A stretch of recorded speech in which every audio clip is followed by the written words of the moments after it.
Buenos días. Para la Sociedad Médica, nuevamente es un placer continuar con el Club de Medicina Sir William Osler. Y bueno, hoy tenemos unas conferencias, como siempre, especiales.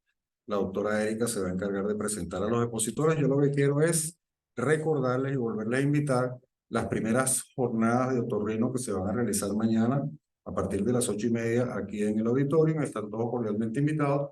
Y el miércoles de la semana que viene tenemos una bailoterapia. Sí, sí, señor. La bailoterapia, están todos invitados. Si no llueve, se va a hacer en el tercer piso. Si llueve, se va a hacer en el gimnasio.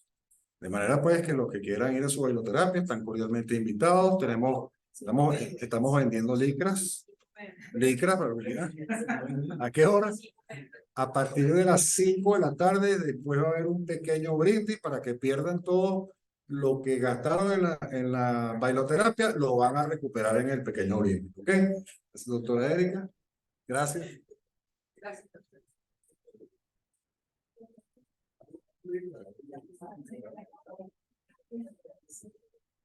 Hola, buenas tardes. Bueno, bienvenidos a un capítulo más del Club de Medicina Sir William Osler. Vamos a empezar con una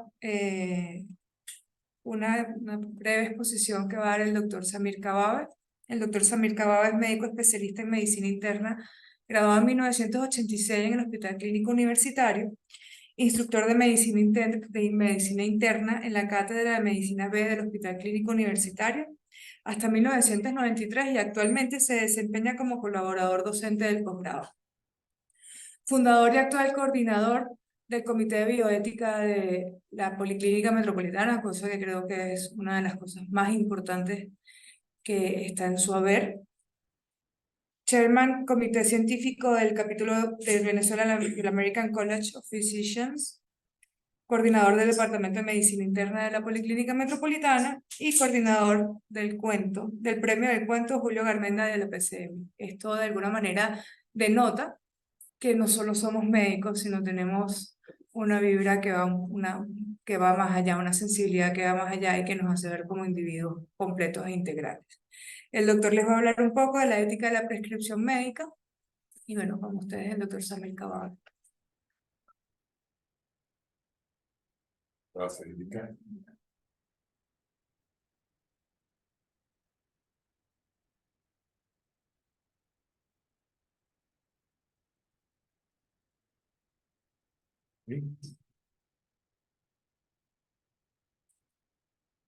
¿Listo? Chévere. Bueno, buenas tardes. Hoy vamos a tratar un tema bioético que es de alta relevancia para nuestra práctica médica.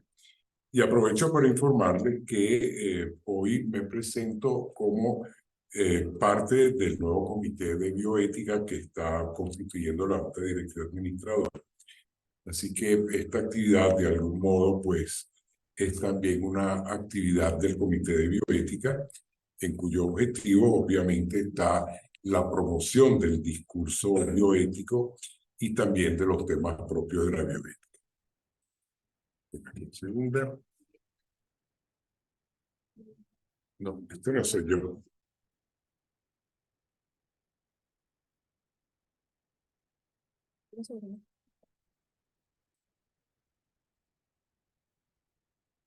La agenda de hoy va a ser, por un lado, pues, definir qué es la prescripción médica, cuáles las condiciones para hablar de una prescripción médica responsable, y luego hablaremos de la perspectiva de una ética de responsabilidad para la prescripción médica.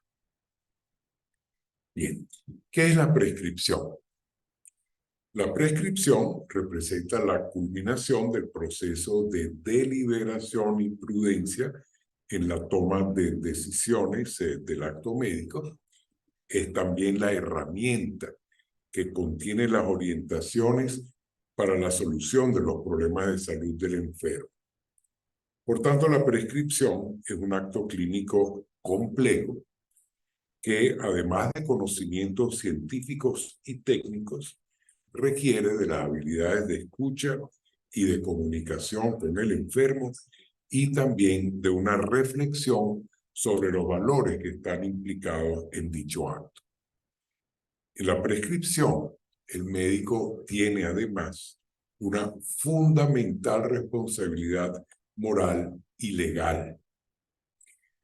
En las universidades no se enseña a prescribir, y es que, bueno, no hay guías ni formularios, formatos universales, aunque el ministerio haya intentado algún formato para eso, pero no hay formatos generalmente aceptados, ¿no?, de cómo se debe prescribir.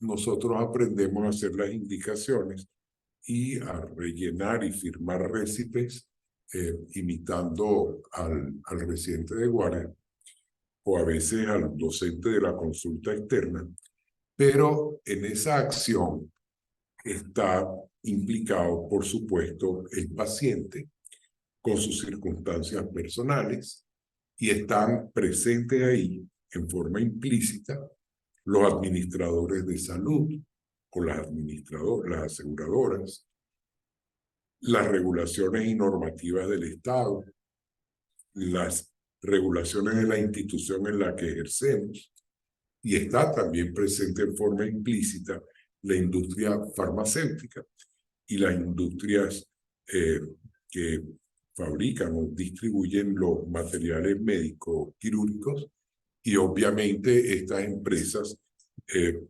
buscan sus objetivos, sus beneficios. Pero las valoraciones que hacemos los médicos para hacer una prescripción con frecuencia difieren de las valoraciones que hacen los otros actores que hemos mencionado.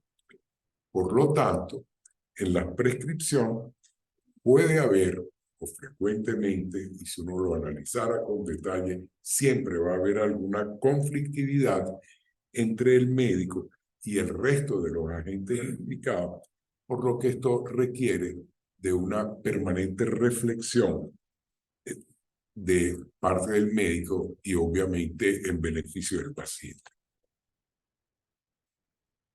¿Cuál es la condición de una prescripción médica responsable? Bueno, una prescripción que sea técnica y moralmente correcta, el récipe que llenamos o la hoja de indicaciones que llenamos y firmamos tiene que respetar los principios fundamentales de la bioética, que como todos sabemos, pues son el principio de la beneficencia, la no maleficencia, el principio de autonomía y el principio de justicia. Así que toda prescripción responsable debería cumplir con estas 4 condiciones fundamentales: una adecuada selección de la indicación basada en la evidencia, un minucioso análisis de los posibles riesgos, la garantía de respeto a la autonomía y a los derechos del enfermo, y un adecuado análisis del costo-beneficio. Detallemos esto.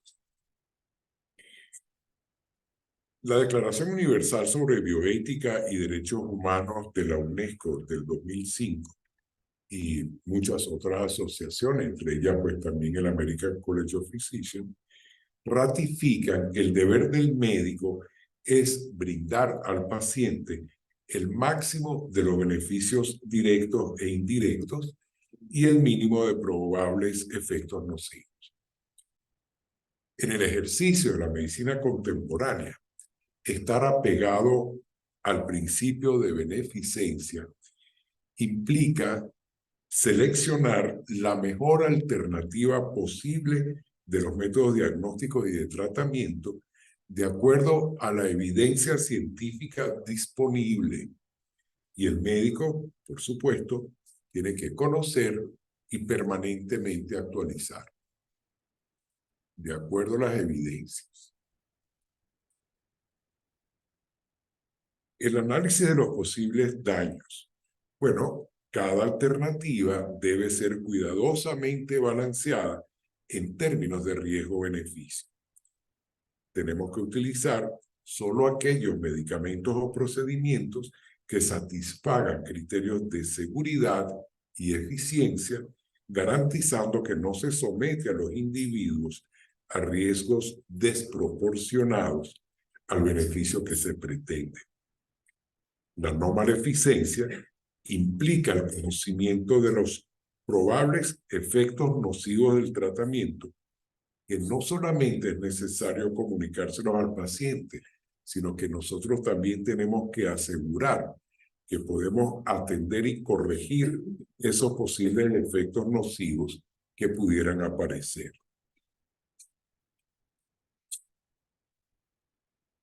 El respeto a la autonomía y los derechos del enfermo contempla una toma de decisiones que debe estar ajustada a los valores del enfermo, al contexto en que se trate, a las realidades del enfermo, y se cumple cuando el paciente recibe y entiende la información necesaria de lo que tiene y de lo que se le indica.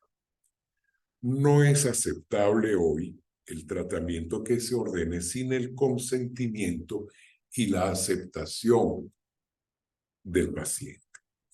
Un paciente informado, todos lo sabemos, responsabilizado y sumado a las estrategias de curación, favorece siempre el éxito.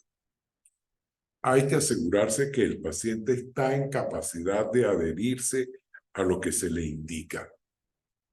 Ocurre con frecuencia que los enfermos no tienen cómo afrontar los costos de los medicamentos, como también ocurre que hay esquemas de tratamientos que no son ajustables a la realidad y a la rutina de vida que tiene el paciente. Si uno ve de pronto unos tratamientos, voy a hablar de los dermatológicos, con unas 4 o 5 cremas que hay que aplicar en forma secuencial después de un lavado que tiene que ser 4 veces al día. Eso es irreal, eso no existe.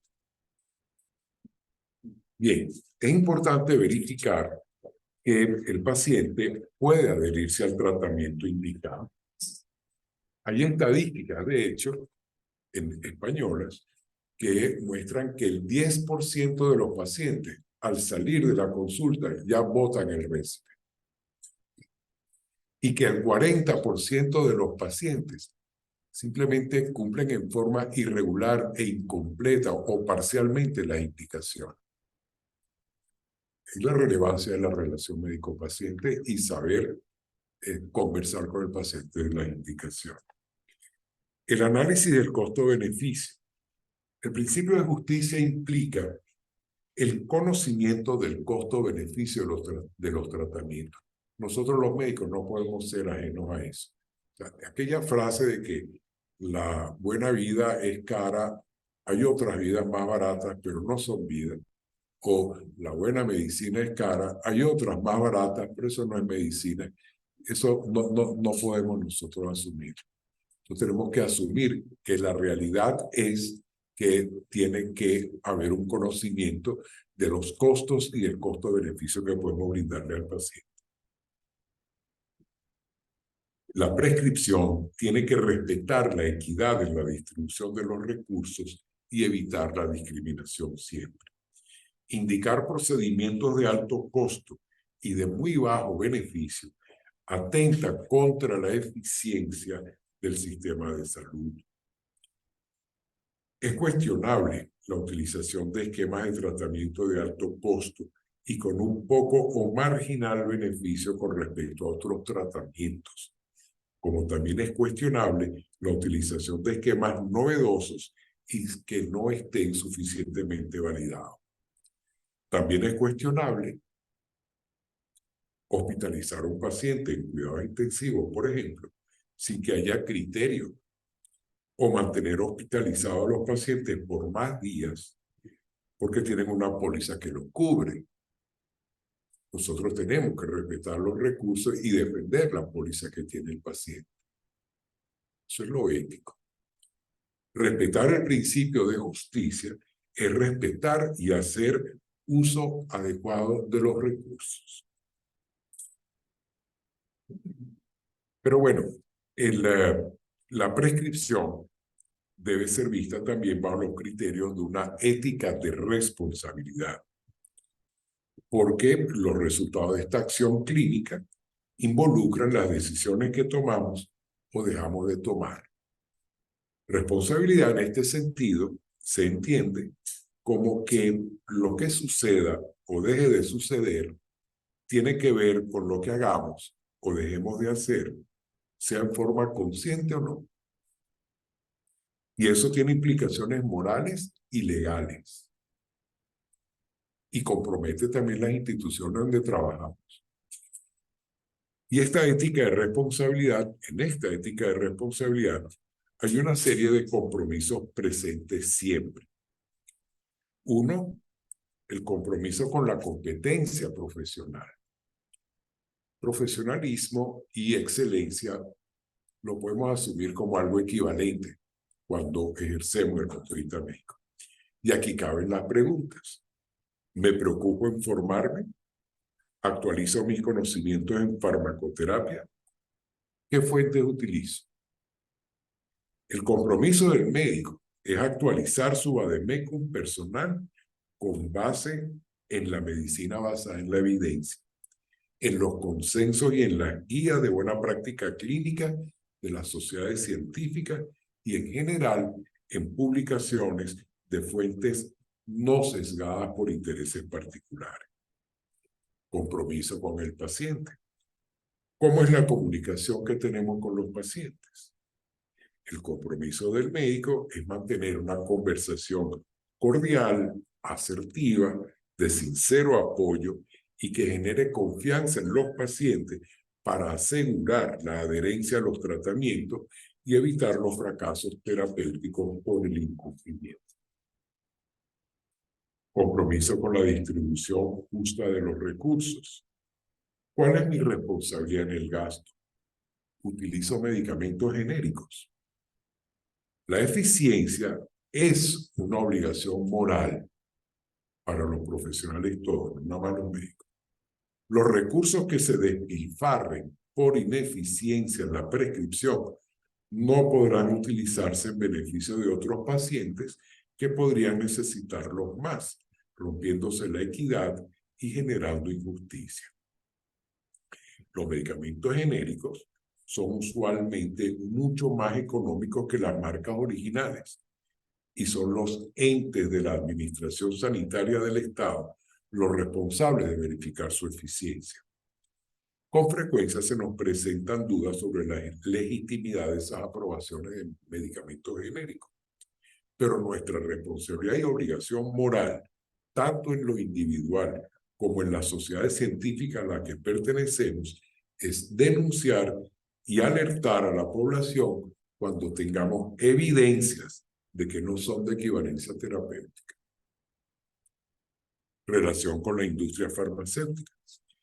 La industria farmacéutica patrocina casi toda la investigación clínica que se realiza con medicamentos. Y su ámbito de influencia abarca medios de comunicación, asociaciones de pacientes, a farmacéuticos, sociedades científicas, líderes de opinión, que a su vez van a influir en las expectativas de los pacientes en la prescripción de los médicos. Si ustedes ven canales internacionales, de pronto verán que hay propaganda de medicamentos muy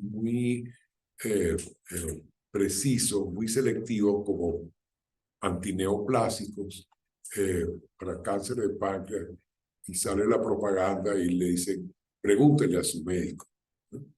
Y gastan una fortuna en propaganda de medicamentos que son de uso limitado.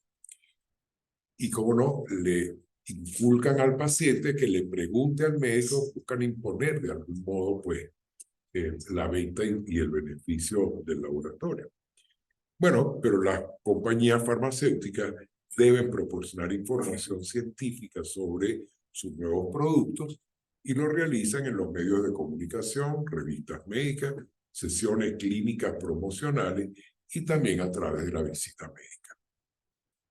Y en la visita médica, bueno, se establece habitualmente una relación cordial entre el visitador y el médico, pero donde habitualmente es muy poca la información científica que aportan mientras repiten insistentemente su mensaje promocional, y a veces puede haber algún tipo de incentivo que apoye el mensaje. No nada más la muestra médica, sino, ¿sabes?, una cenita para que usted escuche una conferencia o el viaje para... Bueno, pero de todos modos, desde el punto de vista moral, desde el punto de vista ético, a los médicos nos corresponde mantener una relación con la industria, entendiéndola como una relación de alianza. Todos somos necesarios en el juego, de mutuo respeto y de apoyo, siempre pues en beneficio del paciente. Así que la reflexión y el compromiso, el deber moral del médico es mantener su independencia y responsabilidad en la selección del medicamento seguro y eficaz, y que se considere la preferencia y el costo para el paciente. Siguiendo los lineamientos de lo que debe ser una prescripción responsable, y habida cuenta que con el cumplimiento de un plan de vacunaciones podemos prevenir enfermedades infecciosas con significativa morbimortalidad, y que con una dieta sana y un plan de ejercicio físico regular podemos prevenir hasta en un 80% las enfermedades crónicas frecuentes del adulto: cardiopatía isquémica, hipertensión, diabetes, metabólico, obesidad, enfermedades reumáticas, cáncer, etc. Pues nosotros tenemos que asumir que son imperativas las prescripciones apegadas a los principios de beneficencia y no maleficencia, de acuerdo a la evidencia científica disponible, tanto para actividad física como para la dieta. Y esto, por supuesto, es un conocimiento que tenemos que tener y permanentemente actualizar. Yo no dudo que en un futuro incluso el mismo pediatra comience escribiendo cuál es la dieta que debe tener el niño, o cuál es el esquema nutricional y qué tipo de actividad física. Después vendrán los medicamentos. Y eso nos toca a los internistas. ¿Qué debemos evaluar antes de prescribir un plan nutricional y de ejercicio para evitar el riesgo cardiovascular? ¿Cuáles deben ser los planes nutricionales y de ejercicios en enfermedades como hipertensión, diabetes, obesidad, enfermedades reumáticas, pulmonares, y respetando siempre el principio de autonomía? ¿Cuáles las preferencias del paciente y que se adapten a su realidad? Es un conocimiento que desde el punto de vista de ética y responsabilidad nos corresponde. Obviamente nosotros funcionamos como equipos multidisciplinarios, y en nuestro caso en una institución con capacidad comunicacional para la educación del paciente, en la promoción de su salud y en la promoción de una medicina de valor que cumple con el principio de justicia, en la medida en que puede ser asequible para la población y porque produce resultados positivos en salud a un muy bajo costo. Es decir, de algún modo podemos concluir en que a los médicos nos corresponde, por nuestra responsabilidad en la prevención de enfermedades, el que produzcamos contenido que puedan ser comunicados a los pacientes, justamente para evitar las enfermedades. Bueno, para finalizar, debemos decir que en la evaluación o en la auditoría de las prescripciones, tanto las universidades como las sociedades científicas y las instituciones prestadoras de servicios de salud pueden evaluar la necesidad de implementar estrategias y programas que promuevan los valores éticos en la toma de decisiones médicas, así como promover la medicina basada en el valor, es decir, en prácticas que produzcan los mejores resultados posibles para el paciente y con la mayor racionalidad de los gastos. Muchas gracias.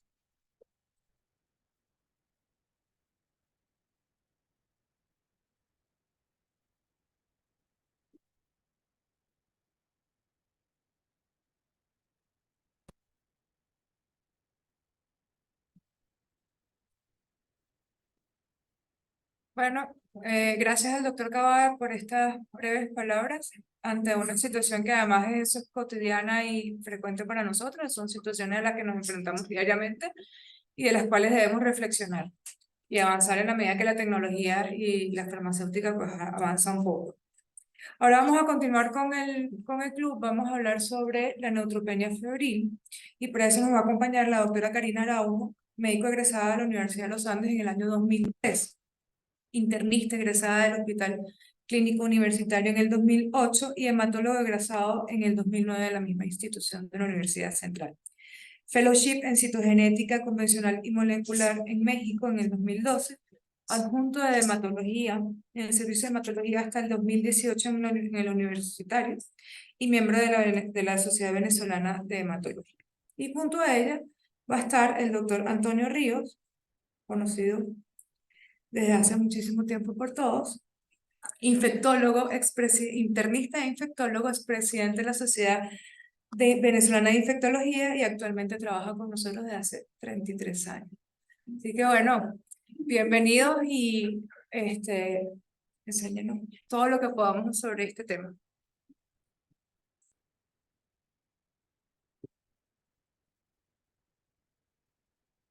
Buenas tardes a todos, gracias por su asistencia, gracias al doctor Samir por la invitación.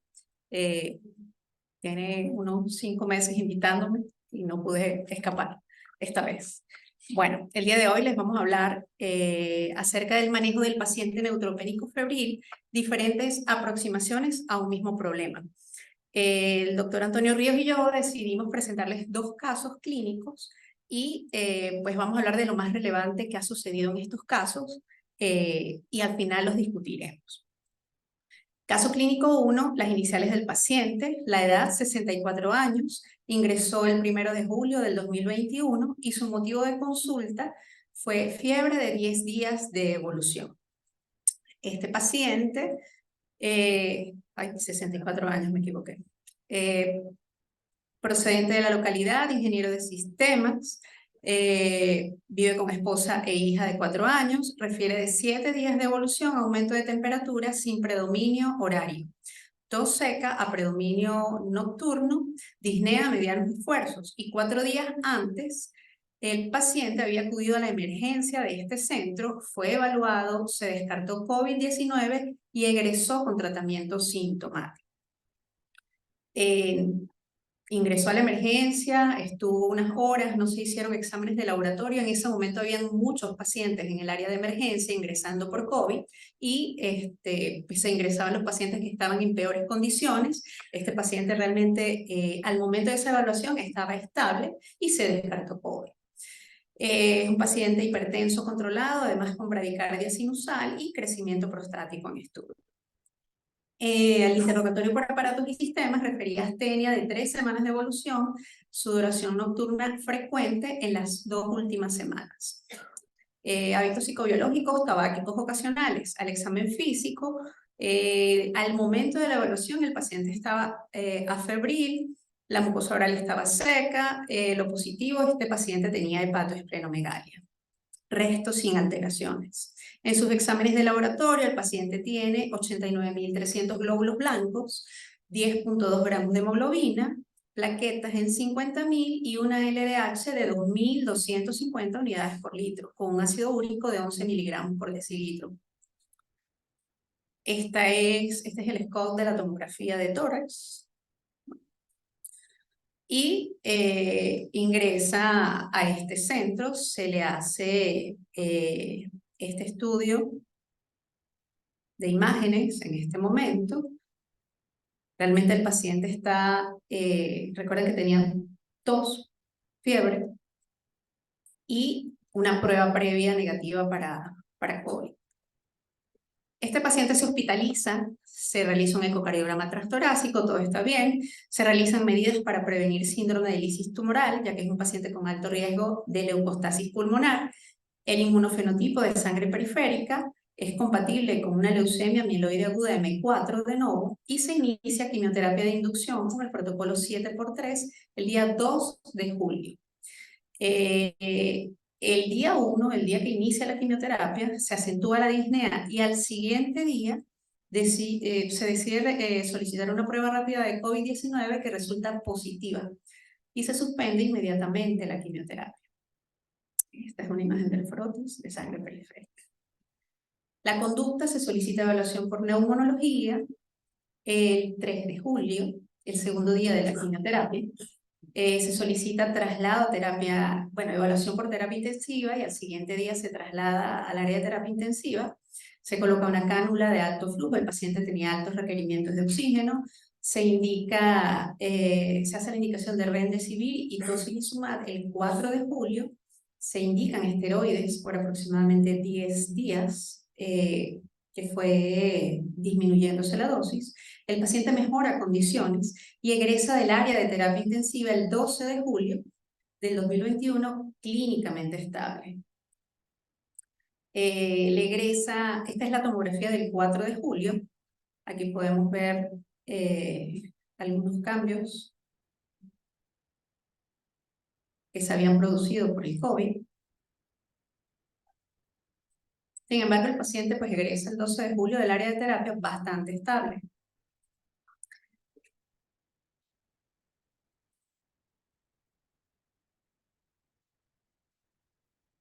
¿Qué se hizo con el tratamiento? Desde su ingreso y hasta egresar de terapia intensiva. Inicialmente, cuando empezó con fiebre, se indicó cefepime y amikacina, que recibió por 48 horas. El 4 de julio se omiten, se indica meropenem y vancomicina, que recibió hasta el 14 de julio, 2 días luego de haber egresado de terapia intensiva. El 4 de julio, Remdesivir y tocilizumab, las mismas órdenes médicas. El 6 de julio se indica fluconazol porque aparece una lesión blanquecina en cavidad oral. El 7 de julio persiste la disnea y se indica tratamiento con trimetoprim sulfamethoxazol a dosis terapéutica. Este paciente en este momento ya estaba neutropénico profundo, tenía un conteo absoluto de neutrófilos de 0, a pesar de que solamente se cumplieron 2 días de quimioterapia. El 8 de julio hay un cultivo bronquial positivo para Candida albicans, se indica caspofungina, que recibió hasta el 22 de julio.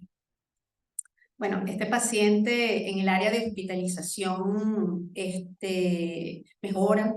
El 14 de julio, 2 días ya estando en el área de hospitalización, recibe trimetoprim a dosis terapéutica, luego profiláctica.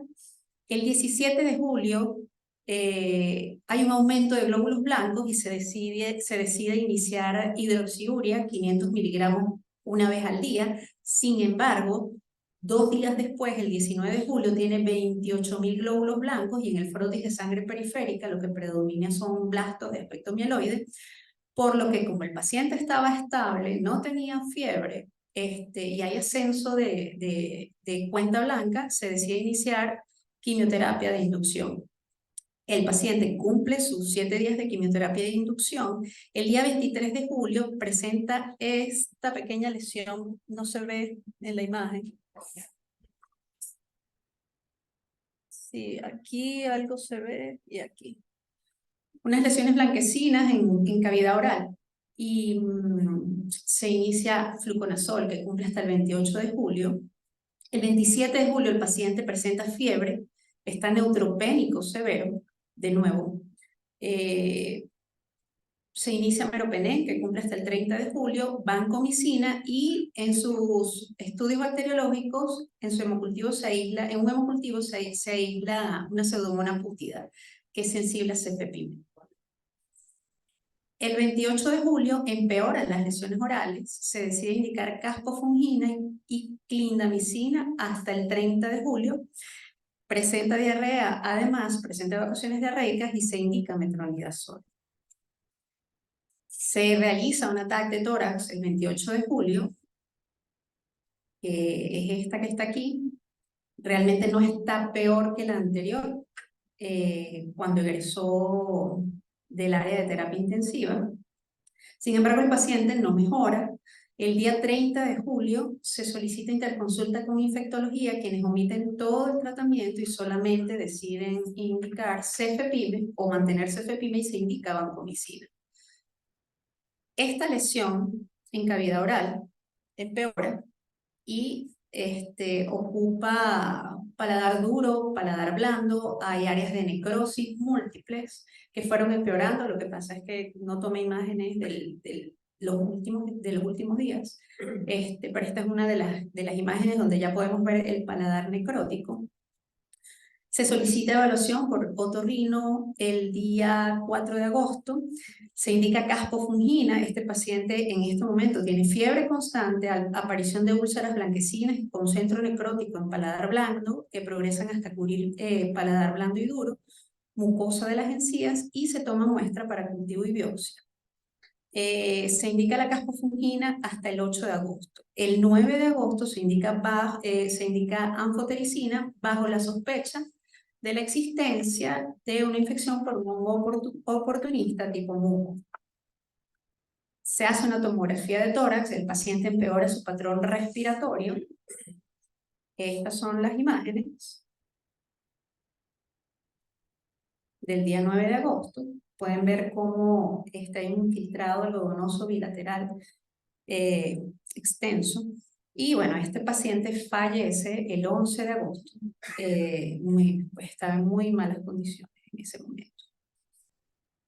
El departamento de bacteriología nos hace el reporte.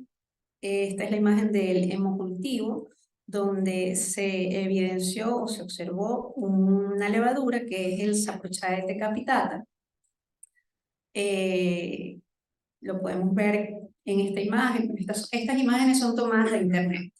Es una levadura de crecimiento, bueno, aquí a las 48 horas ya se estaba evidenciando el crecimiento de la misma.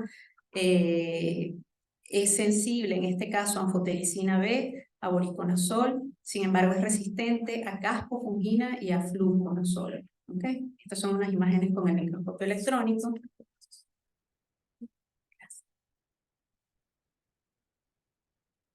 Otras imágenes no se logran, estas son tomadas de internet también, no se logra apreciar muy bien, pero estas son las levaduras y tienen unas estructuras que se denominan artroponidias, por eso pues son de esta forma.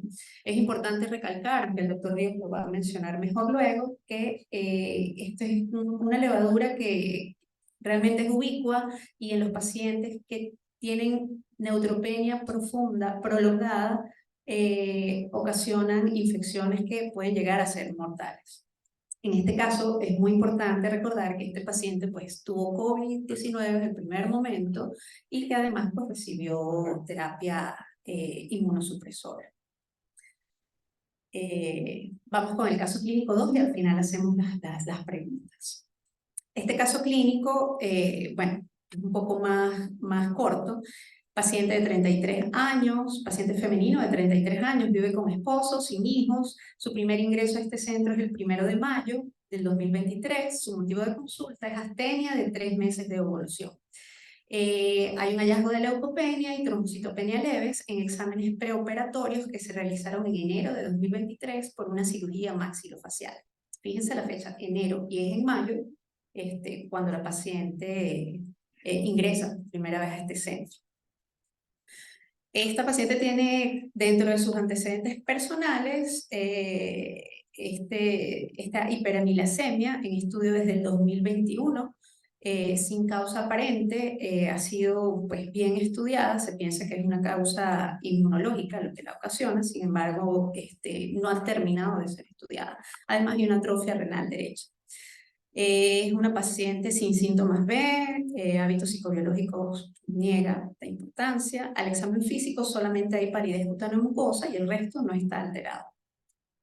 En sus exámenes de laboratorio, la paciente tiene 35.800 blancos, con 11 puntos de hemoglobina, plaquetas en 33.000, la LDH elevada en 837 unidades por litro, el ácido úrico un poco elevado, y el inmunofenotipo de sangre periférica es compatible con una leucemia mieloide aguda M2 de novo. Bueno, esta paciente llega un jueves a la consulta. Al día siguiente, me acuerdo que estábamos la doctora Daniela y yo en consulta, y nos dice que si puede ir a un concierto. No me acuerdo de quién, pero ella quería ir a su concierto. La dejamos ir al concierto, al día siguiente vino, se hospitalizó y bueno, iniciamos el tratamiento inmediatamente. Okay, pero la paciente no estaba ni enterada, se sentía bien, estaba en perfectas condiciones. Se hace un ecocardiograma sin alteraciones. Se inicia quimioterapia de inducción con el protocolo 7x3, se coloca un catéter de vía central y al día 4 comienza a presentar fiebre y una lesión en cavidad oral. Se indica aciclovir, esta paciente aún no estaba neutropénica, se solicitan serologías para virus de herpes simple y citomegalovirus que son negativas. A las 48 horas se omite el aciclovir, la paciente persiste febril y se indica cefepime más metronidazol. Se solicita una toxina para Clostridium difficile que es negativa. El día 13, la paciente pues no tiene fiebre en este momento, sin embargo tiene tos y dolor en la base de mi tórax izquierdo. Se solicita un ataque de tórax en la que se observa derrame pleural bilateral y atelectasias subsegmentarias. Comienza a presentar ganchos febriles y se decide rotar a meropenem y vancomicina que recibió por 6 días. Se retira el catéter central, la fiebre pues comienza a espaciarse, hace una flebitis en brazo izquierdo, se rota linezolid vía oral BID más Longacef orden día, y es importante recalcar que todos los cultivos que se hicieron resultaron negativos. La paciente egresa en condiciones estables a los 23 días. Se reevalúa posterior a la inducción, hallando una enfermedad mínima residual positiva. Sin embargo, esta paciente está en remisión completa y se decide continuar a la fase de consolidación de quimioterapia. Se coloca un acceso venoso central, se realiza punción lumbar y administración de quimioterapia intratecal profiláctica.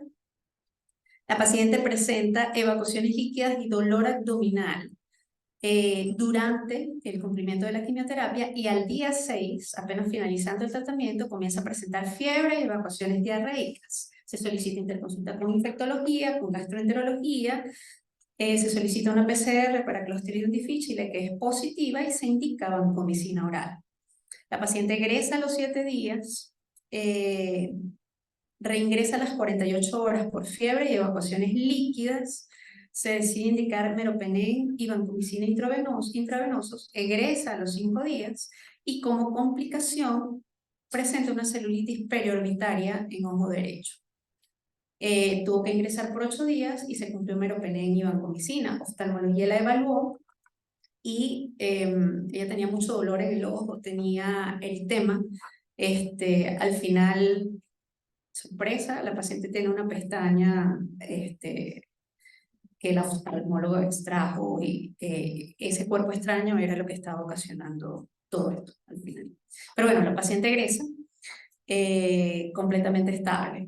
Se reevalúa y tiene una enfermedad mínima residual negativa. Seguimos en remisión completa. Vamos a quimioterapia de intensificación con altas dosis de citarabina y etopósido a través de un acceso venoso central. La paciente egresa clínicamente estable, sin embargo al día 10 presenta fiebre, se solicita evaluación por infectología, quien indica meropenem. Cardiología también la evaluó, ella hizo una taquicardia sinusal, se catalogó al final como cardiotoxicidad por antracíclicos. Durante todo su tratamiento ha sido evaluada por ginecología y se ha realizado su presión ovárica protectora. También ha sido evaluada por nutrición y dietética, ya que la paciente ha llegado a tener inclusive un peso de 40 kilos. Y bueno, en esta ocasión la paciente egresó al 5.º día en condiciones satisfactorias. ¿Ok? Su cuarta hospitalización, la paciente en remisión completa. Sin embargo, en su valoración, en su perfil genético según Oncogen en RAS, que está en observación, inicia altas dosis de citarabina, egresa clínicamente estable, y al día 5, estando neutropénica profunda con un conteo absoluto de neutrófilos de 0, presenta una lesión eritematosa y dolorosa en el cuero cabelludo que se interpretó como una foliculitis. También dolor en la región supracondilia del miembro inferior derecho y región gemelar del miembro inferior izquierdo, brazo derecho, y fiebre. Se decide hospitalizar y se indican meropenem y linezolid por 5 días. Esta era la lesión en... el puntero. Sí. Sí, vamos a ver. Esta es la lesión del cuero cabelludo, que estaba más o menos en esta zona, que era muy poco, era muy dolorosa al tacto, pero realmente era circunfleja. Había un poquito de elevación. Y esta las lesiones que tenía a nivel de la zona alrededor del codo, sin limitación funcional del codo, era todo parte blanda, incluso en esta zona también, y en el muslo, no sé si se puede acordar. No, no tenemos del muslo, pero muy parecida a la del brazo. Esta paciente no podía caminar, no pudo caminar, no podía mover los brazos. Inclusive el dolor cedía con opioides. Se aisló en los hemocultivos un estafilococcus aureus meticilino sensible y se cambió a cefazolina al 6º día. La paciente estaba neutropénica profunda. Bueno, nada, decidimos, mejor dicho, el doctor Ríos decidió cambiar a cefazolina. Realmente fue una muy buena decisión. Se planteó el diagnóstico de piomiositis multifocal más neumonía focos múltiples y derrame pleural bilateral, con un ecocardiograma negativo para vegetaciones o alguna otra lesión. Se hacen hemocultivos controles negativos, todos son negativos, y persiste la fiebre por 10 días, aunque fue disminuyendo la intensidad y fue espaciándose la misma. La paciente egresa a los 14 días, el día 30 de octubre, con cefadroxilo oral y se ha mantenido clínicamente estable. Esta es la tomografía que se le hizo el 19 de octubre.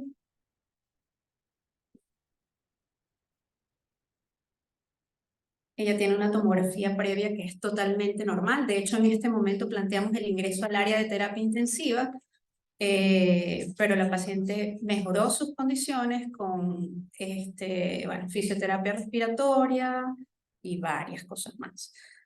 Esta es la paciente ya caminando al final de su hospitalización. Fue evaluada por el Servicio de Medicina Física y Rehabilitación. La doctora Guaraco la vio varias veces.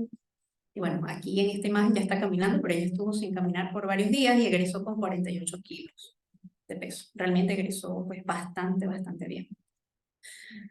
Conclusiones: bueno, el manejo debe ser multidisciplinario, siempre trabajo en equipo, mantener las normas de aislamiento inverso. No siempre se sigue el mismo algoritmo en todos los pacientes. Debe hacerse una medicina personalizada, una medicina individualizada. A pesar de que tienen el mismo diagnóstico, el manejo es totalmente diferente y los eventos en el mismo paciente también pueden ser totalmente diferentes. Contar con una buena microbiología es vital en estos pacientes. Y en hematología hablamos de algo que se llama hora dorada, y es que queremos, yo creo que todos nos deben haber visto a los hematólogos cuando llega un paciente neutropénico, febril, queremos que todo se haga corriendo, y es que el tipo de complicaciones que se pueden presentar en estos pacientes neutropénicos profundos, si no se cumple el antibiótico en los primeros 30 minutos inclusive, pueden ser muy severas, ¿ok? Se han hecho estudios, no es lo mismo, además lo sabemos, tener un paciente en un país desarrollado a tenerlo en un país como el nuestro, aunque estemos en privado y aunque éticamente debería ser lo mismo, tanto en privado como en público, pues la idea es tener este término bien en cuenta, entrenar al personal médico, entrenar al personal de enfermería, entrenar a los padres para tener los mejores resultados, y todo esto está medido, todo esto está comprobado. Mientras más rápido actuemos, pues el paciente mejora mucho más rápido. El doctor Ríos.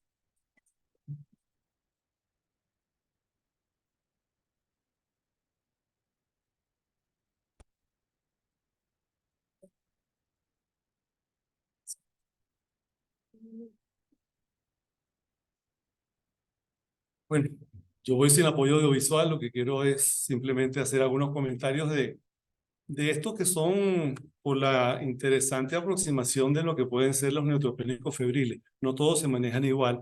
Somos muy dados a copiar pautas. Bueno, la neutropenia febril se le da tal antibiótico, a los 4 o 7 días, si no mejora le das el antifúngico, si no mejora le das antiviral, si no mejora, no mejora. Yo creo que un poco está bien como una guía, pero la complejidad de estos pacientes hace que uno tenga que individualizarlos. Y hasta ustedes vieron como en el primer caso era como la tormenta perfecta. Si algo iba a salir mal, iba a ser ese caso. Imagínense el año 2021, en plena área de pandemia, donde pocos estaban vacunados y donde la agresividad del COVID era mucho mayor de lo que es ahora, hoy en día, que un paciente en una crisis blástica por una leucemia mieloide te dé un COVID como el que le dio a él. No solamente eso, sino que se hace la pauta de tratamiento que se le hace a todos los COVID. Y aquí, en este caso, me quiero simplemente enfocar en algo en especial. El uso de tocilizumab. ¿Ok? ¿Qué pasó con tocilizumab? Cuando nosotros hablábamos de COVID inicialmente, sabíamos que una de las cosas que más nos llamaban la atención era la cantidad de implicaciones de citoquinas que se liberaban en estos pacientes y por qué se descompensaban tan fácilmente.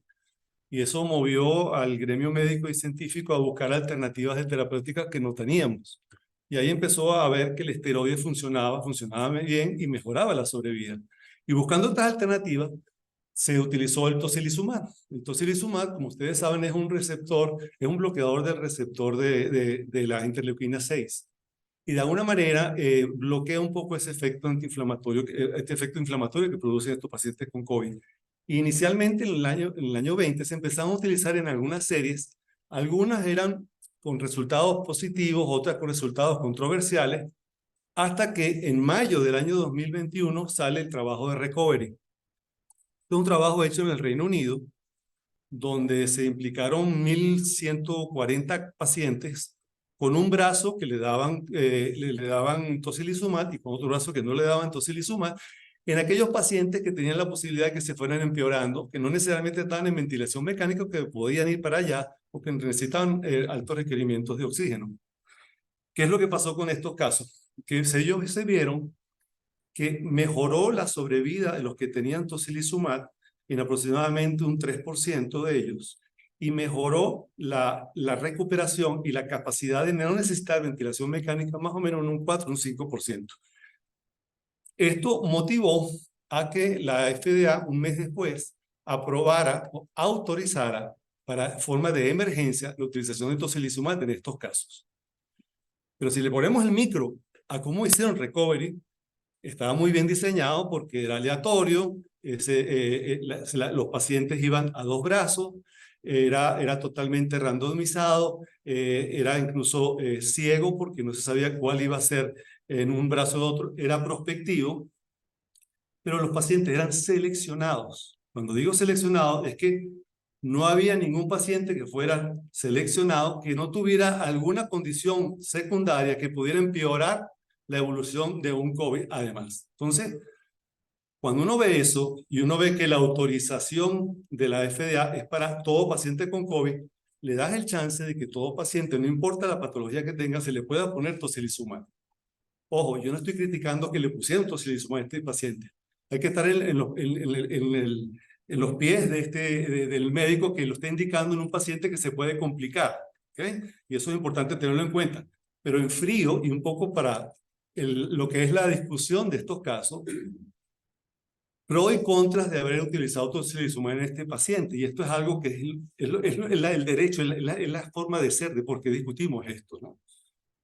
Tocilizumab, entre otras cosas, produce neutropenia y trombocitopenia como efecto, cosa que ya este paciente tenía.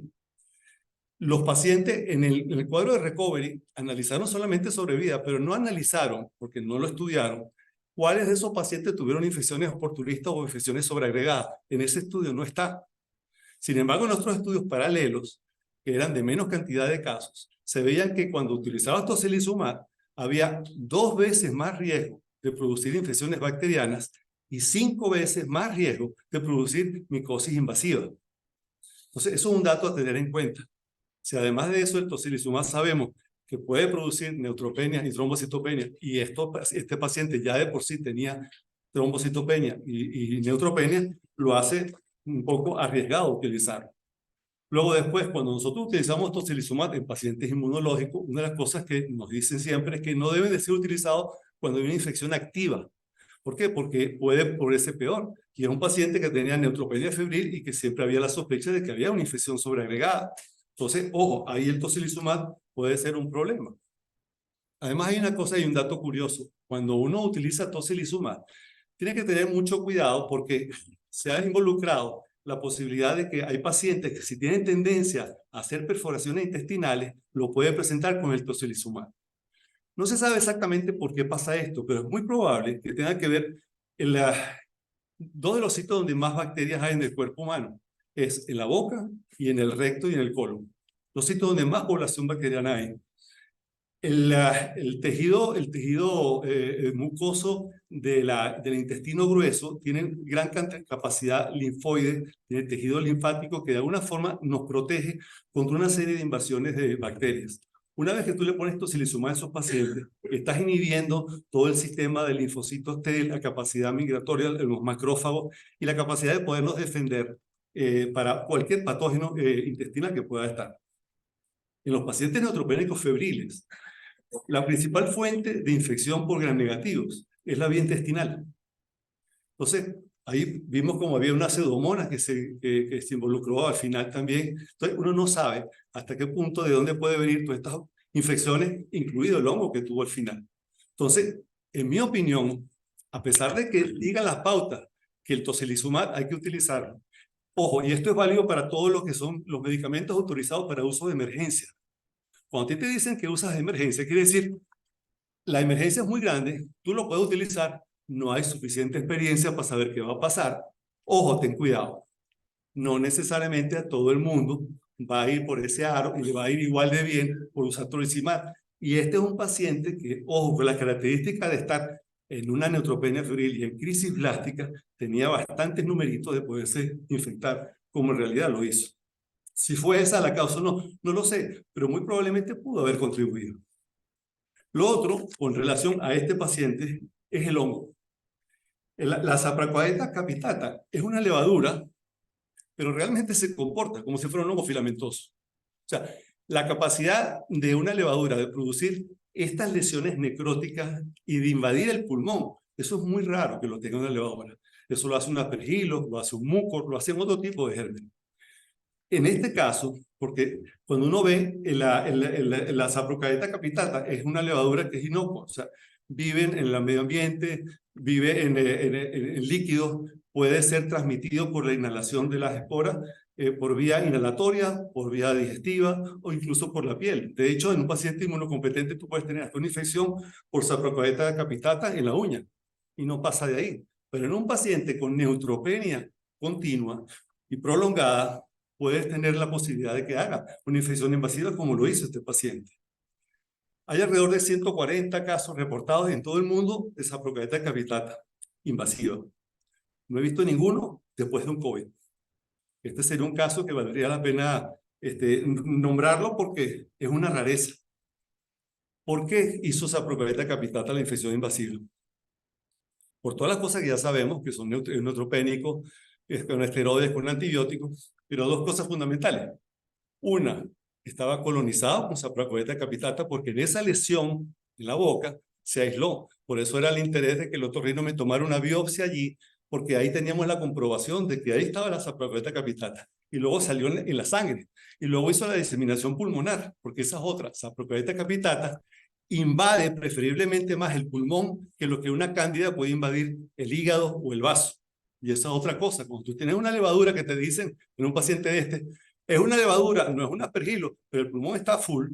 Ojo, piensen a lo mejor en un germen como este, porque tiene otra connotación. Esa es una cosa. Y la otra, y fundamental, que aquí lo hizo el paciente, es que este paciente estaba con capofungina. Y la capofungina es resistente intrínsecamente a la capitata. No tiene ningún efecto. Cuando tú le pones capofungina, tú probablemente estás barriendo cualquier capacidad de hongo que pueden estar colonizando ahí, pero dejas a la Saprocoeta sola. Entonces, si además de esto actúa sobre la quimioterapia, donde pudo haber producido lesiones ulcerativas, donde le equipas esa capa protectora por el efecto de todo lo que le diste, más algo del efecto del tocilizumab, puedes tener un paciente con esta invasión por este hongo.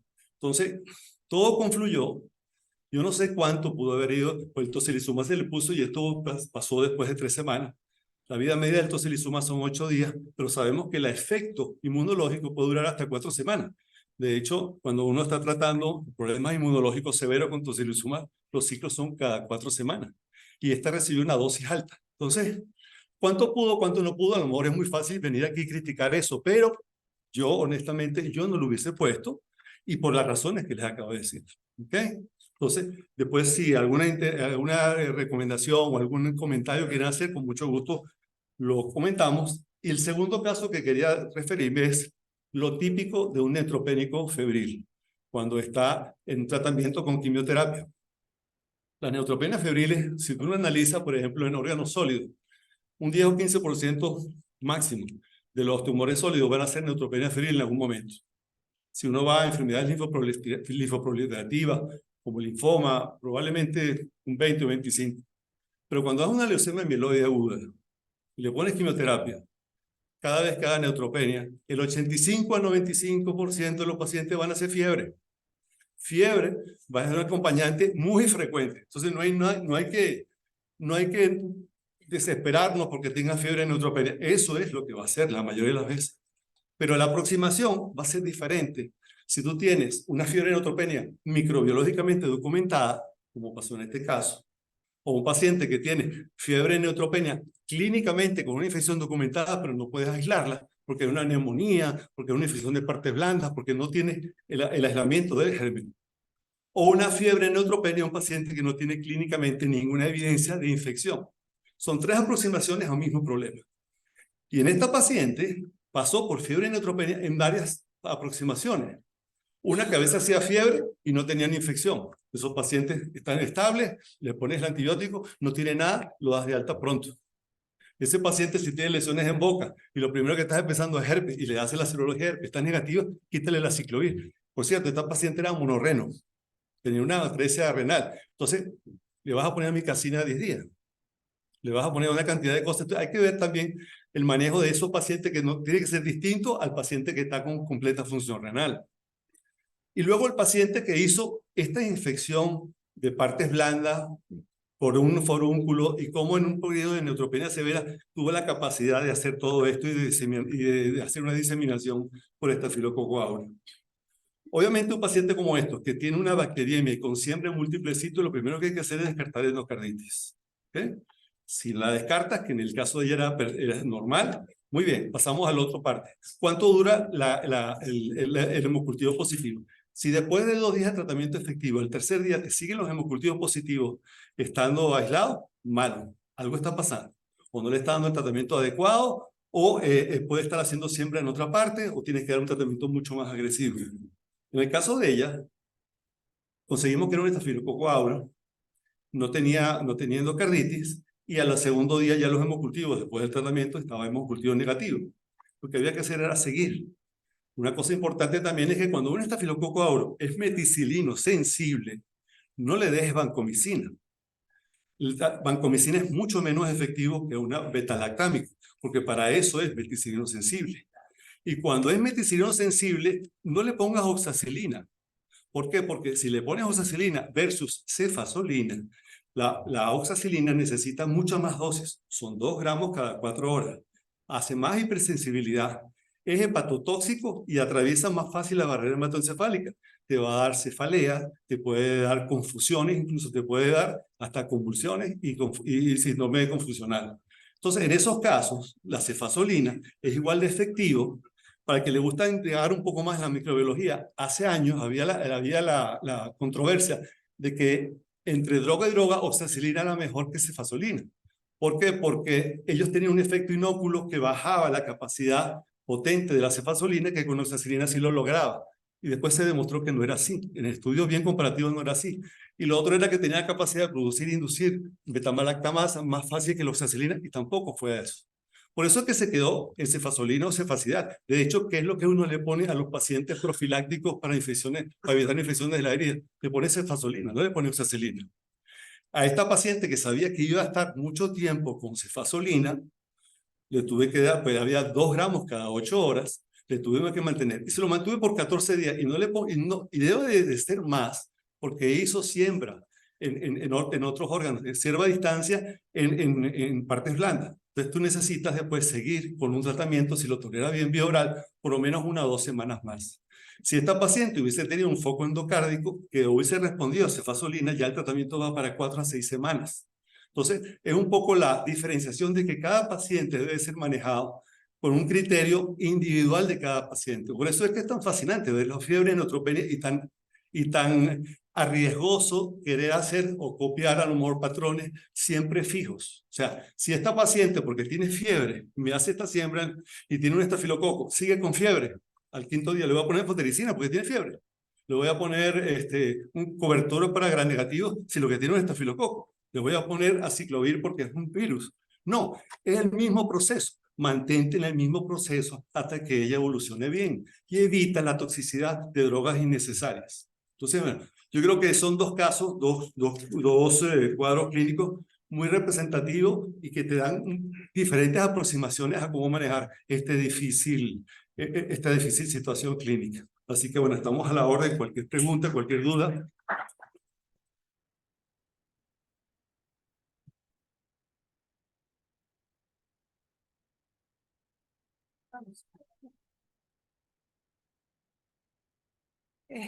Bueno, vamos a iniciar la sesión de preguntas y respuestas. Si la doctora Karina se acerca, sería chévere. Quiero agradecer y recalcar que tenemos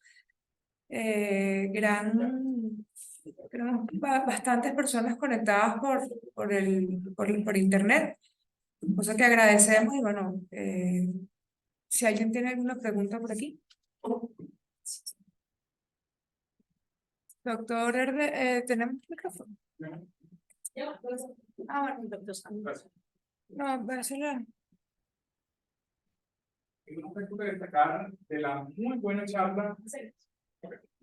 Hay un aspecto que destacar de la excelente charla que dieron, el maravilloso caso que presentaron, que es lo siguiente: o sea, el uso del tocilizumab es muy cierto, son 8 días, pero recuerden cómo está la capacidad de los leucocitos, cómo están los linfocitos de ese paciente.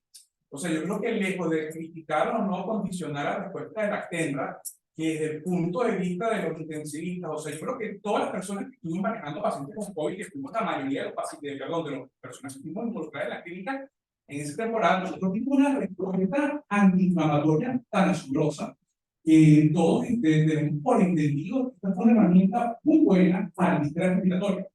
O sea, inclusive uno puede percibir que los pacientes que recibieron tocilizumab tenían una respuesta incluso hasta de sus afecciones reumatológicas. Yo recuerdo haber manejado un paciente que tenía psoriasis y tenía el COVID. Pues el paciente yo tuvo la administró tocilizumab y de hecho pasó aproximadamente 1 año sin lesión. Lo que quiero destacar para no desviarme es que yo considero que la agresividad de la enfermedad de base es lo que hace el tocilizumab. En este caso tiene una respuesta inflamatoria de mayor duración. Y uno mide esto en la neta del paciente. O sea, el manejo no se quita. Y tan anético está que la respuesta de H1 y TH2 de este paciente se ve muy limitada y lo podemos ver con un patógeno que en este momento fue muy agresivo y usualmente no se comporta de esa manera. Entonces, yo creo que son la individualización del caso, como la doctora, que son una frase importante en cada paciente.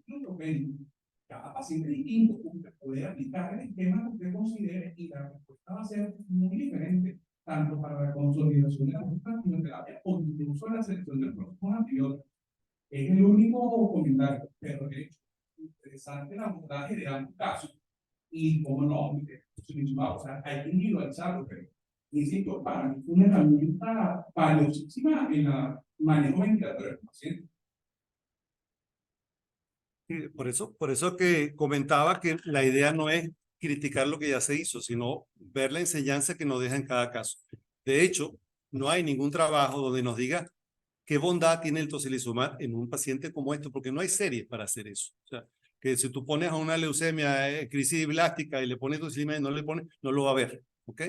Pero obviamente hay que tener en cuenta esos factores. Porque el problema es que muchas veces la FDA te autoriza a utilizar medicamentos que no han sido probados en muchos otros pacientes. Este paciente afortunadamente no necesitó ventilación mecánica. De hecho, se manejó con cánula de alto flujo y funcionó. ¿Okay? Pero después vino toda la cascada de cosas que ya incluso él traía, más todo el tratamiento. Entonces, wow, o sea, Ahora ya no va a poner, afortunadamente ya no vamos a tener COVID como esos. Afortunadamente porque Omicron desplazó el tipo de patología que estamos viendo y es muy raro. Pero uno no sabe si en un futuro viene otro cuadro parecido por otro germen y viene el dilema del tocilizumab. Entonces simplemente no es tocilizumab, cualquier otra droga. Hay que sopesar bien. Y la idea no es solamente agarrar una pauta y utilizarlo, sino, epa, este paciente lo que nos va a venir es duro si utilizamos esto y esto y estas cosas, porque puedes sacarlo inicialmente o creer que lo puedes sacar inicialmente y después enfrentarte con todo un problema a consecuencias de todo, del tratamiento, del medicamento y de la evolución. Yo solo puedo decir que, claro, ahorita viéndolo en frío y en retrospectiva es fácil, pero en ese momento todos teníamos algo que decir, todos los que lo manejamos estuvimos tan involucrados, tan comprometidos y queríamos que él saliera, entonces pensábamos que estaba bien y teníamos los recursos aquí, entonces pensábamos que lo estábamos haciendo pues muy bien, claro, en retrospectiva es otra cosa y pues, ¿quién iba a saber esto? Solamente es lo que puedo decir. De hecho, tiene COVID, vamos a llamar a neumo o a infecto, o vamos de una vez a terapia, o me quedo yo que soy internista y hematólogo, o llamamos a todos y acabamos el seguro. No, tampoco, no podemos. Entonces, son decisiones difíciles que se toman al momento y luego uno se tiene que hacer responsable, ¿verdad? Una cosa en descargo de lo que tú estás diciendo, ¿verdad? El año 2021, en la reunión de leucemia en Europa, los oncólogos estaban diciendo que se puede usar tocilizumab en pacientes con leucemia y con COVID severo. ¿Y en qué se basaron? En el estudio Recovery. Ojo, en el estudio Recovery donde no había ningún paciente de esa categoría, pero lo estaban haciendo. Y la recomendación en los guidelines de la Sociedad de Hemato-Oncología es que puede utilizar el tocilizumab en estos pacientes. A veces, tú sabes, todo el mundo va con un tubo. Esto es lo que dice, porque ¿en qué te basas para decir esto? Porque uno tiene que ser bien crítico en esto. O sea, está bien, pero cuando tú revisas la minucia de por qué se hacen los trabajos y cómo se hacen los trabajos, y cuando tú seleccionas un medicamento, pero vas a seleccionar que los que lo vas a poner en ese control son pacientes que no tengan ninguna predisposición a complicarse, la conclusión de ese efecto no lo puedes extrapolar a un paciente como este. Lo puedes utilizar, sí, pero puedes conseguirte problemas como el que tuvimos con este paciente. Incluso los hematoncólogos lo están promoviendo. En Europa lo están facilitando. Ojalá, ya, afortunadamente ya eso pasó en la historia. ¿Okay? Pero ojo que mi función aquí es ver un poquito más allá, es ser un poco más crítico, es meterle más el ojo. Épale, que después mira lo que tenemos, que no sabemos después qué pasa con esos casos de tocilizumab a largo plazo. ¿Ok?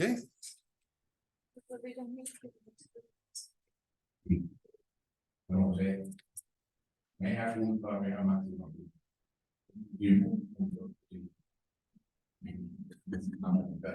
Habrá que ver qué pasa. Acabamos de completar con esta misma semana un estudio universitario colaborativo a oncología sobre lesiones pulmonares de leucemias agudas. Complicado porque allá hay muchos confounders metidos.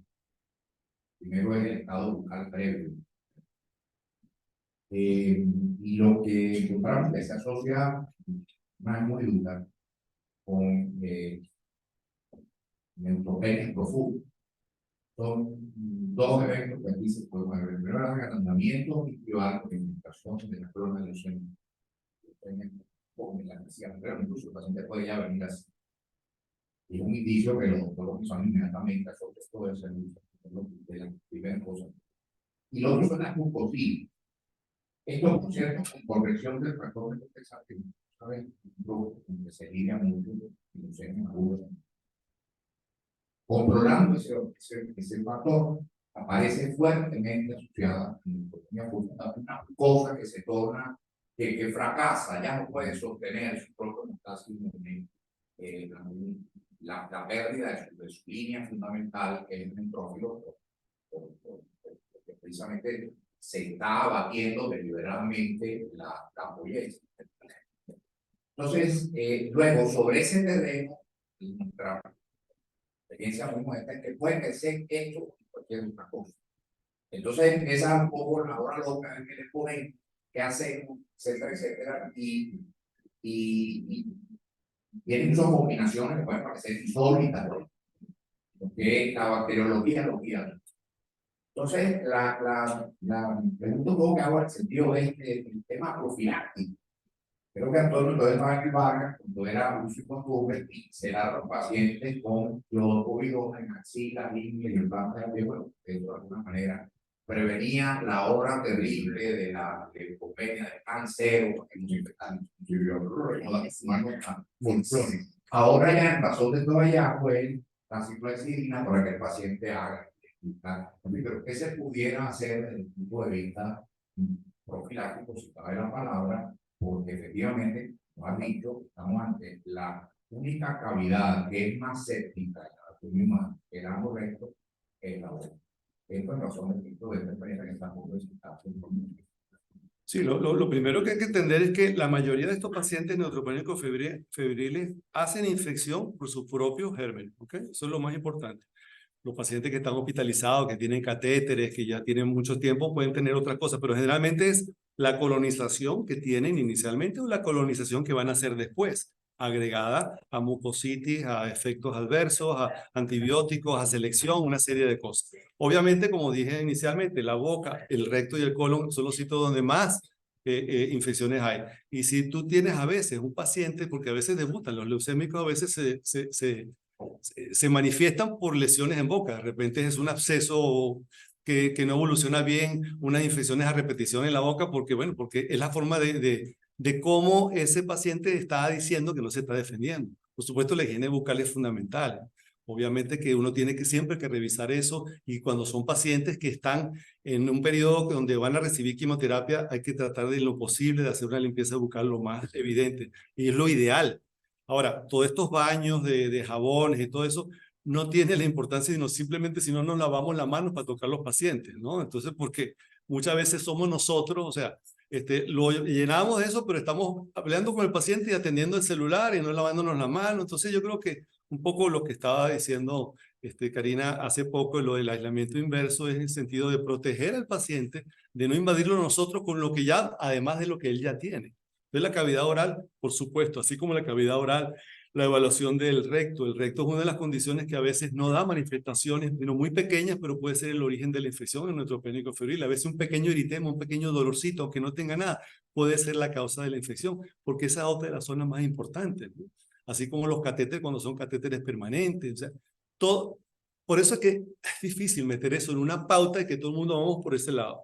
Cada quien individualizarlo, pero sin duda que la cavidad oral y todo lo que sea higiene oral antes de y durante el tratamiento es importante, porque eso puede ser la fuente de infecciones para que luego después se diseminen y sea un problema, un motivo de mortalidad superior.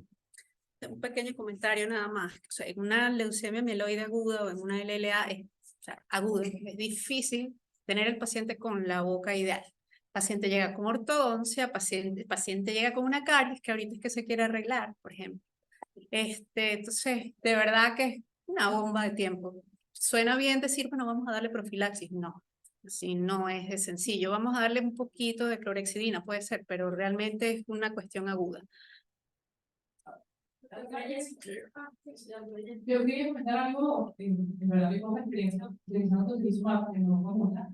Si hay un paciente que estaba buscando para dar un flujo, es un paciente que obviamente tenía alto riesgo de presentar respiración mecánica, y si una de las posibles herramientas que nos ayudaría a que no caiga en ventilación mecánica era ese, pues realmente era difícil no usarlo. Si quizás lo iba a salvar de tubo y de luego una neumonía de respiración mecánica, probablemente una muerte más rápida de tubo.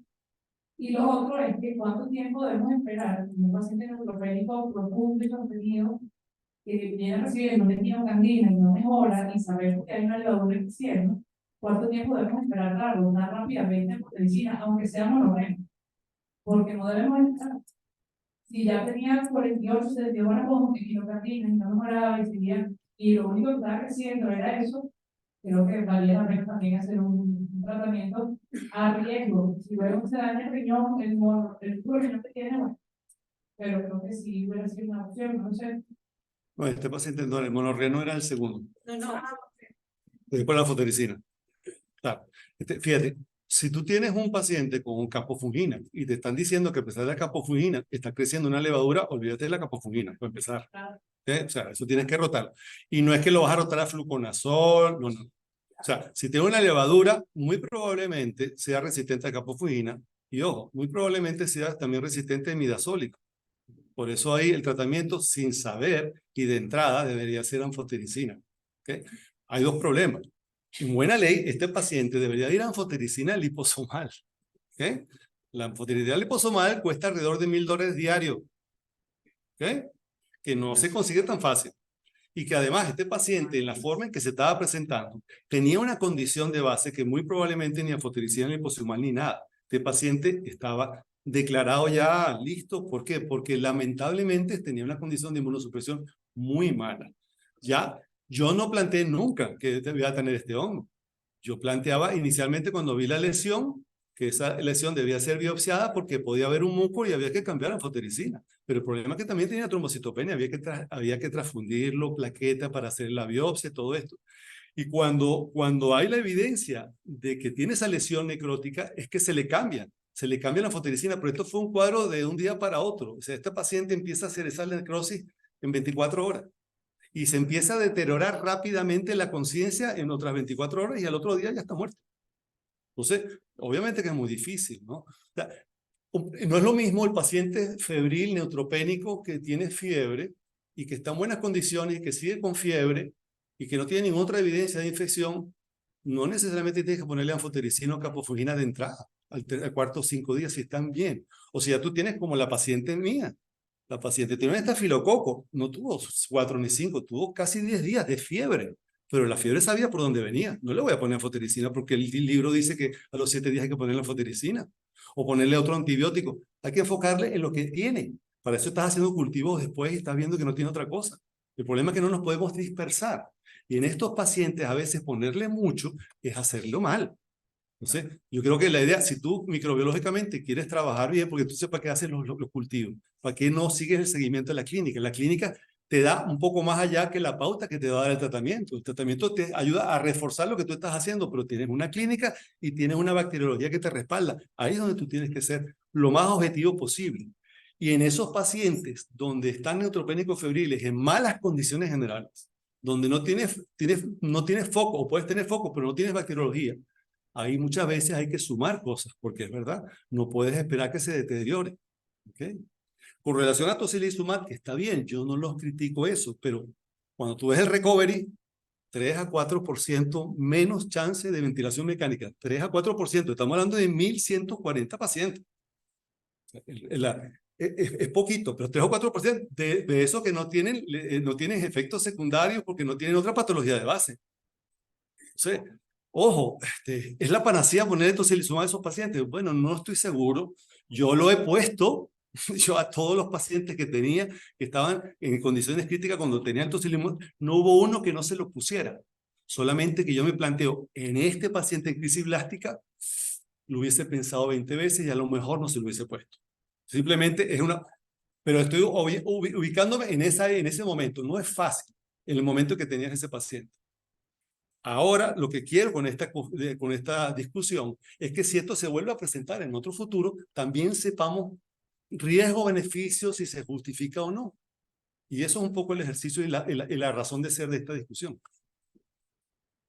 Bueno, en asunto de tiempo, vamos con el doctor Martín Espino y luego con el doctor Wilfredo y finalmente cerramos con una pregunta de alguien que nos hizo por internet para el doctor Cababe. Bueno, primero que todo, quiero felicitarlos. La discusión ha sido muy buena, muy fructífera. Y es para eso que estamos aquí, para oír y aprender de la situación. Sin embargo, siempre la indicación de un medicamento tiene que ser justificado. Nosotros, cuando enfrentamos un síndrome de dificultad respiratoria por COVID, con hipoxemia severa que requieren ventilación mecánica, a veces no nos queda otra cosa que utilizar un derivado del tubo necrosis factor como este para poder, dentro del resto del tratamiento, con anticoagulación, esteroides, remdesivir, etcétera, tratar de minimizar ese efecto tan terrible que tiene una hipoxemia severa con infiltrados pulmonares, ¿verdad? Y en ventilación mecánica. Nosotros acabamos de reportar 178 casos en terapia intensiva en un año de la epidemia con ventilación mecánica por hipoxemia severa extrema, que no hubo ninguna manera, ni cálula nasal. Ustedes tuvieron mucha suerte que la cálula nasal les resolvió, porque en estos casos que nosotros reportamos recientemente, 178 casos, 50% de mortalidad, con complicaciones severísimas, donde no nos quedó otra cosa que utilizar lo que teníamos a mano. Entonces, es bueno traer esto a colación, que a veces, pues, la indicación, como tú dijiste, ¿verdad? La indicación tiene que ser establecida de acuerdo al caso que uno está enfrentando, individualizado.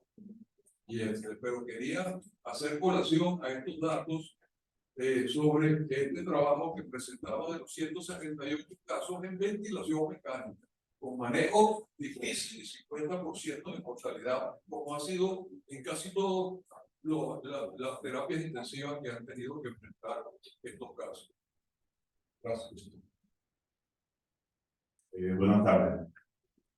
Como reumatólogo, escuché hablar de tocilizumab y no, aunque sea general, y me siento que yo tengo medicamentos que los utilizamos de manera muy frecuente, pero que sin embargo hay que tener mucho cuidado.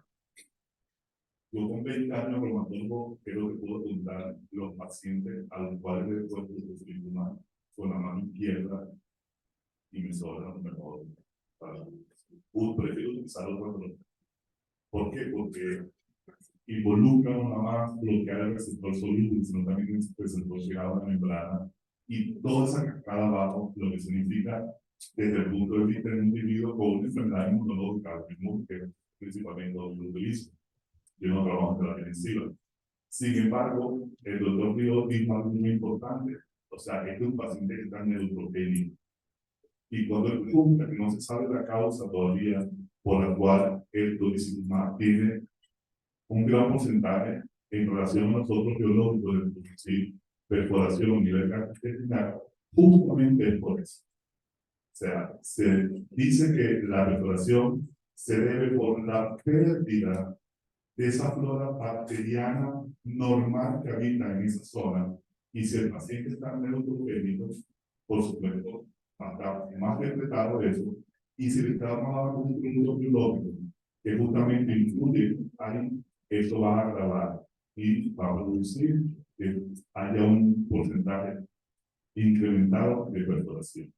Es más, se dice que 45% de los pacientes que han realizado perforación a nivel intestinal es porque están recibiendo una dosis de tocilizumab de 8 miligramos, que me imagino que el paciente la está recibiendo no la dosis habitual de 4 miligramos. Segundo, el uso de esteroides y no dosis implementada. Esto le impone a que el paciente haga o produzca una perforación intestinal. Entonces, es diferente quizás tratar a un paciente con tocilizumab en terapia que necesita el producto porque tenga un COVID y esté comprometido la vida, pero hay que tomar en cuenta que este paciente estaba totalmente en la mujer. Y luego venía para quimioterapia, para seguir con quimioterapia. Además.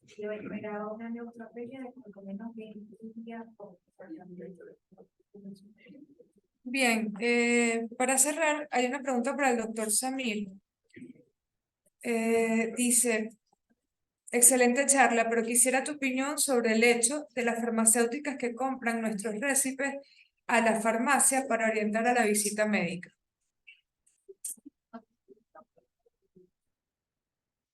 Bueno, gracias por la apreciación. No, en relación a eso, creo que, bueno, son estrategias de mercadeo de los laboratorios. Yo creo que es incómodo. A mí, en algunas oportunidades, algunos visitadores me decían, doctor, no me está vendiendo tal, ¿no? Eso es horrible, es sumamente desagradable, ¿no? Bueno, son sus estrategias de venta y yo creo que lo que corresponde también es tener una actitud educadora, o moralizante, eticizante hacia los visitadores médicos que tengan o los laboratorios que tengan esas prácticas. Entonces, si ustedes les estará pasando con laboratorios Leti, por ejemplo, pareciera que son ellos los que promueven todas las actividades científicas actualmente. Le mandan a uno por los mensajes, la mensajería permanentemente, y eso no está bien, ¿no? Lo que sí creo es que uno debe entender que con la industria farmacéutica y con todos los actores que están involucrados en la atención de salud, hay que establecer una relación de respeto, de entender que somos aliados en función pues del beneficio del paciente. Todo lo que puedo decir. Muchas gracias. Bueno, creo que podemos dar por concluida la sesión del día de hoy. Gracias a todos.